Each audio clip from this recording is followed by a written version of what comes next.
좀 오래된 일이긴 하지만 제가 아침에 이렇게 교회로 출근하는 길에 극동방송을 듣게 되었습니다. 그런데 그 극동방송에서 대전에서 목회하시는 어느 목사님의 간증을 듣게 되었습니다.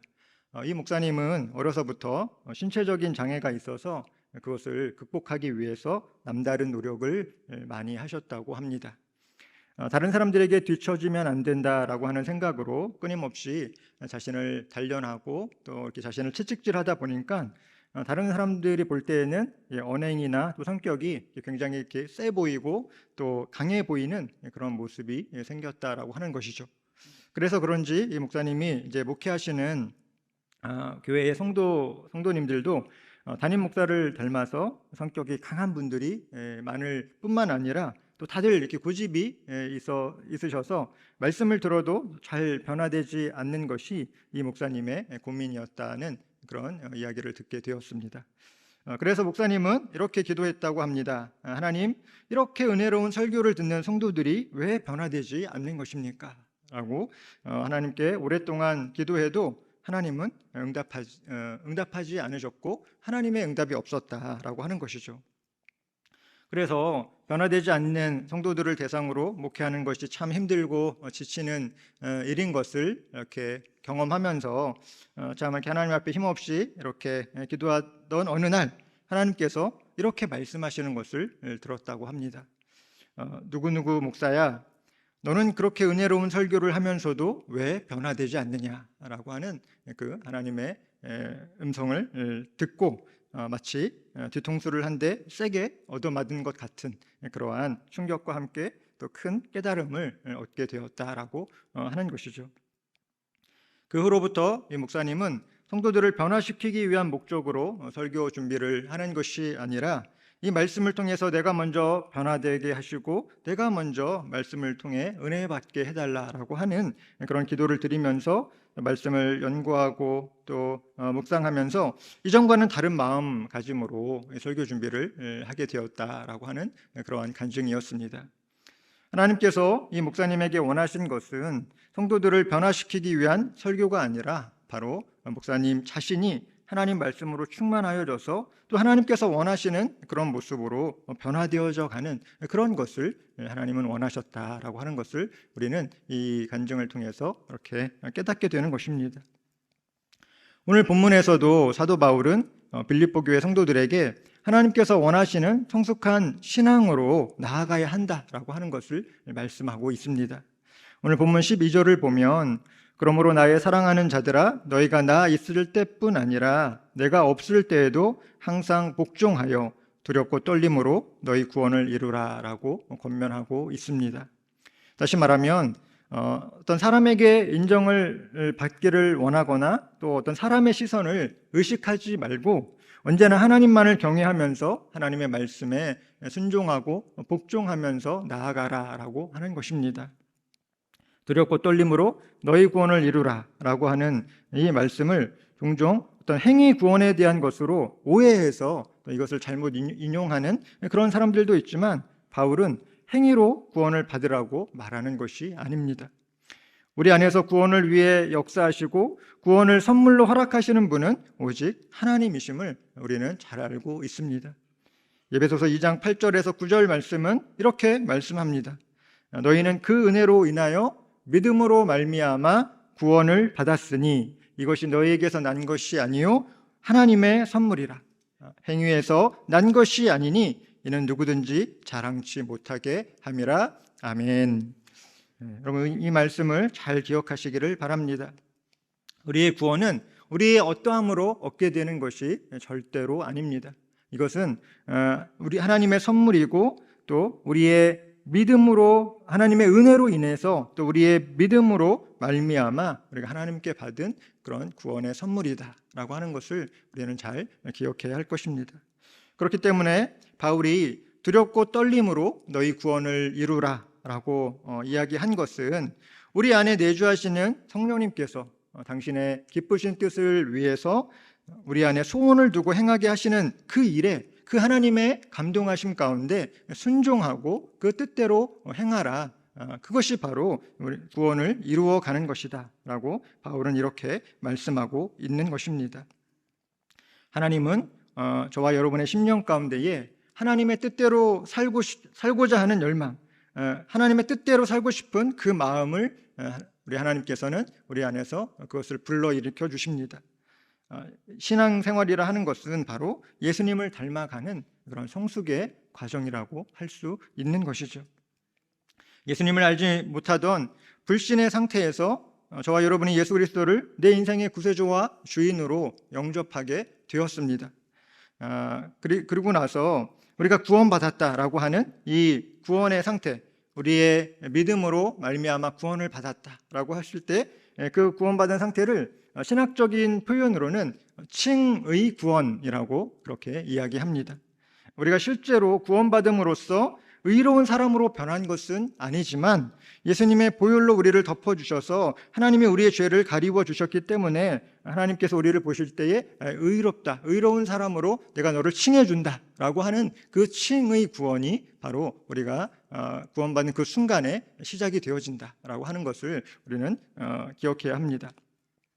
이렇게 구원이라고 하는 것은 일회적인 사건임과 동시에 또 연속적으로 일어나는 사건이다, 연속되는 과정이다라고 하는 것을 우리는 잘 알아야 할 것입니다. 우리의 구원은 이 칭의 구원에서 끝나는 것이 아닙니다. 예수님을 알기 전에는 이 세상 가운데 내 뜻과 내 마음대로 살아가며 또 우상에 이끌려서 살아갔다면 예수님을 영접한 이후에는 내 뜻이 아니라 예수님의 뜻과 또 하나님의 성령님의 인도하심에 따라 살아가게 되는 것, 그것이 바로 구원을 이루어가는 그런 우리의 모습이다라고 하는 것입니다. 나의 기쁨과 유익을 위해 살아가는 것이 아니라 저와 여러분 안에서 소원을 두고 또 행하게 하시는 그 하나님의 기쁘신 뜻을 위해서 살아가는 것, 하나님의 영광을 위해 살아가는 것이 바로 우리 성도들에게 주어진 사명인 것입니다.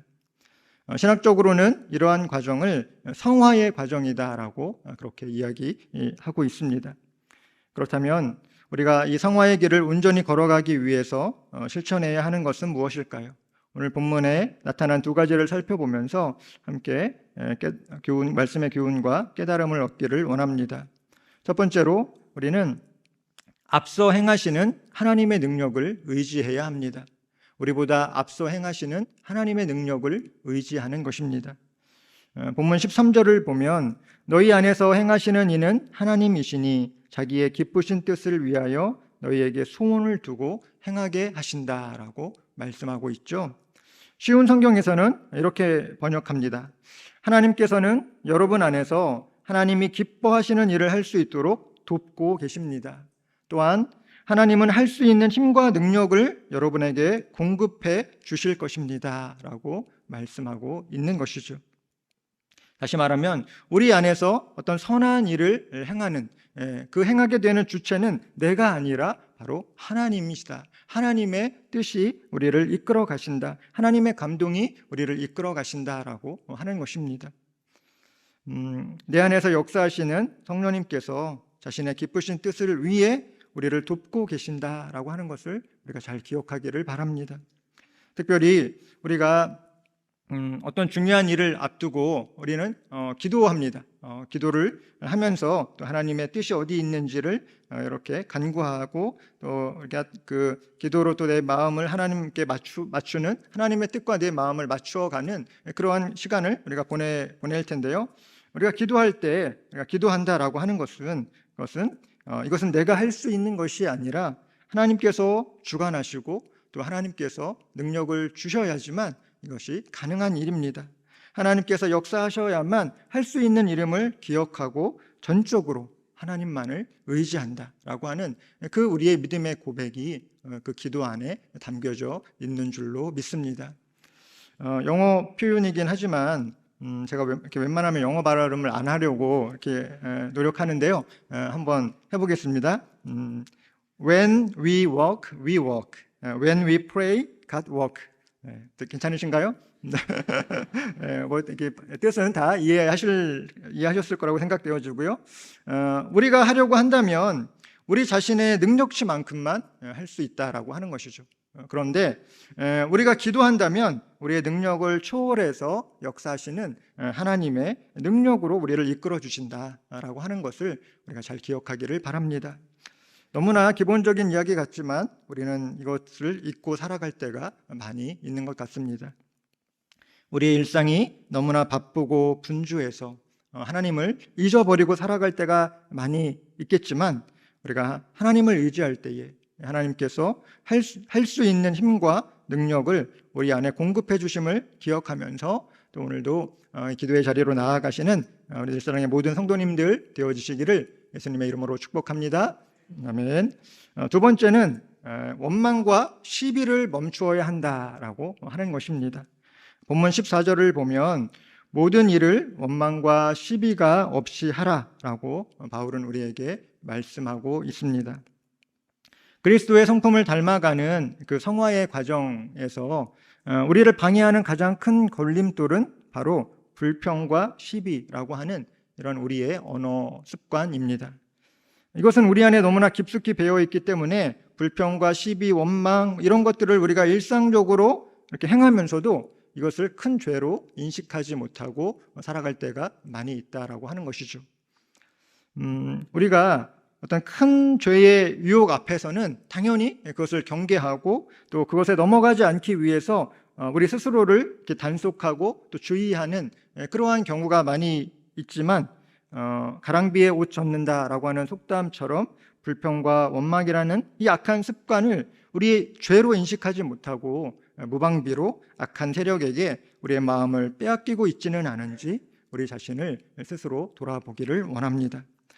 과거 이스라엘 백성들은 광야에서 먹을 것이 없다라고 하는 이유로 불평하고 또 모세를 원망하였습니다.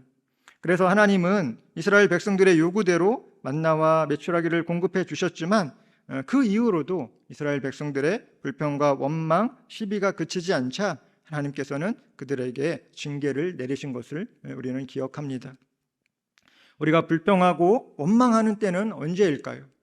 그것은 바로 내가 속한 어떤 조직이나 내가 속한 공동체에서 나를 힘들게 하는 그런 상황들을 만날 때, 나를 힘들게 하는 사람들을 만나게 될 때, 더 정확히는 내 마음에 들지 않는 상황이나 사람으로 인해서 우리는 불평하고 또 원망하는 그러한 경우들이 많이 있다라고 하는 것이죠. 또한 원하지 않는 고난이나 힘든 일이 나의 앞에 찾아왔을 때 우리는 그것을 허락하신 하나님의 뜻을 깊이 묵상하기보다는 불평과 원망이 앞서는 것이 우리의 연약한 그런 인간적인 모습인 것입니다.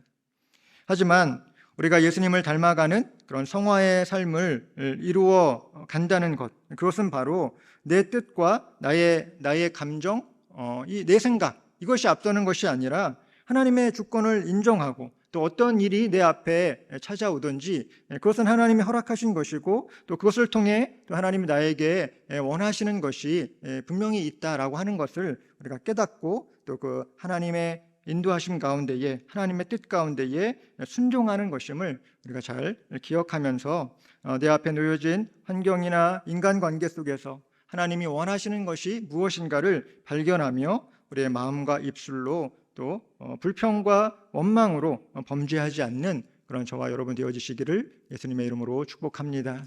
아멘. 우리가 참 이렇게 오늘 LMC를 시작하는 그런 이 수요일 저녁에 또 이렇게 함께 말씀을 나누었는데요. 오늘 함께 나눈 말씀처럼 또 하나님이 우리에게 원하시는 모습은 무엇일까? 우리가 이것을 좀 더 깊이 생각해보는 그러한 이 LMC의 기간이 되어지기를 원하고, 또 우리가 이 말씀 가운데 또 더 깊이 들어가서 또 우리 안에서 말씀을 통해 또 세상을 분별할 수 있는 지혜를 주시고 또 더 깊고 온유한 주님의 성품을 더 닮아갈 수 있는 그러한 이 기간이 되어지기를 우리가 소망하면서 오늘 이 LMC를 또 시작하는 그런 저와 여러분 되어지시기를 예수님의 이름으로 축복합니다. 아멘.